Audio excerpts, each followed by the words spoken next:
Okay, moving on. System of inequalities. Now notice here we have one major difference. We have now greater than or less than sign. So we're not talking about a single intersection point, but an intersection of shaded regions. So the thing I want to do first is graph both elements. So I'll do one in one color and one in the other. We'll do the top one in red. Again, it's going to be a solid line because notice the equal to bar. And down below we're going to have equal to bar, so I'm going to do that one in solid green. Okay, so let's look at the right equation. We have an absolute value here, so my starting point is going to be at 3, 2, and we have a slope of -1. So I'm going to go over to 3, 2, and we have a slope of -1, solid line. So I'm just going to sketch this in here as such. Put arrows on it to indicate going on forever. Now again, the top one here, I'm just going to rewrite the equation in y equals mx plus b form so I can get a little more accurate. So I'm going to have y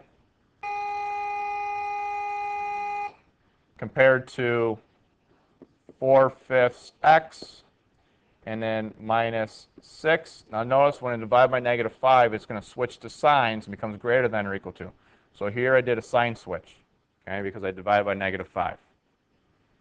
All right, so when I graph this element, I'm going to start at -6, and I have a slope of up 4/5.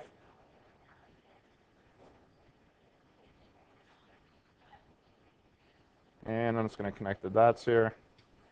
Again, once again, I have a solid line. Okay.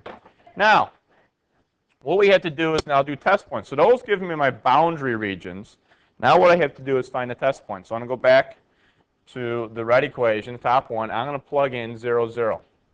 And if I do that, I'm just going to kind of do that down here. We have 0, is that less than or equal to -0 minus 3 plus 2? Well, this is going to be -3 plus 2 more. It's going to be -1. It's -1 bigger than 0. So the answer is no. So do I shade around 0, 0? No. I'm going to shade on this side of the line. So I'm just going to put little indicators. In my case, I'm just put little X's on what side to shade on. So I'm shading on the lower half of that V. Let's do the same thing here for the green equation. And again, plug in 0, 0. So is 0 minus 0, is that less than or equal to 30? And the answer is yes, 0 is less than or equal to 30. So I'm going to shade towards 0, 0. So I'm going to indicate shading above the line in this case. So we have to look at what area do we have common shading. Well, that would be in between the two curves here. So if I highlight that here in yellow, this region in between the two is the only region that satisfies both equations. It's below the red line, but yet above the green line. So this region is the solution set for the system of inequalities. Anywhere in that region will work. So let's say, is the point 2, -1, is that a solution? And the answer is yes, because it's in the shaded region. Whereas is the point 1, 6 up here, is this a solution? You'd say no way, because it's outside of the shaded region. And this one is obviously yes. So that's how you want to tackle these problems here. Okay. Now the same thing can happen to this one here. Again, this is the same type of equation, so let's kind of just go through this one quickly. Here I'm going to use intercept form. So I'll do the top one in red again and the bottom one in green. Now notice the green one doesn't have the equal to sign, so I'm going to use the dash line for that one. So for the red equation, I'm just going to do intercepts this time. And I'm going to say, okay, what numbers can I put in here? For my x value, we can simply put in 4. And for my y value, I can put in -4. So I'm going to graph those points. 4, 0, and 0, -4. And we have a solid line here. Let's go ahead and do our test point. If we plug in 0, 0, so we have 0 plus 0, is that bigger than or equal to -4? 0 is bigger than -4, so I'm going to shade on the upper side of that line towards 0, 0. So I'm just going to little indicators to help me out. Now let's look at the green line and dash. Again, my intercept points. Let's find the x value first, so I cover up the y. So we have 3 for x and then 3 for y. So 3 for x, and then positive 3 for y. This one, again, is a dashed line. So anything on that line is not included.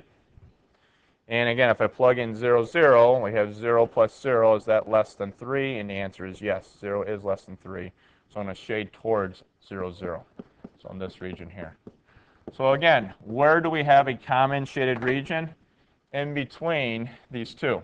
Below the green line, but yet above the red line, and anywhere in this portion of the graph. So I'll just shade this in here. And also the graph doesn't stop here. It goes on forever going to the left. So here we have a common region. So any point in that region is included.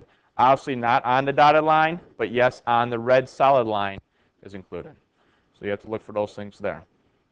So again, we just apply our graphic knowledge and our shading knowledge to multiple equations at the same time. We'll look what area is a common region. Okay, here we have 2 equations for you guys to try. This one, again, we have decimals and so forth, so I'm going to have you try this one on the calculator. And on the graph, just go ahead and sketch where it's at, and use the calculator to find the exact point, round to the nearest maybe hundredths of a decimal. And then over here, we have a system of 3 equations. Go ahead and graph all 3 and find the shaded region that satisfies all 3 equations. So let's go ahead and work on this for tomorrow's lesson, and we can review these in class. Thank you very much, and have a good evening.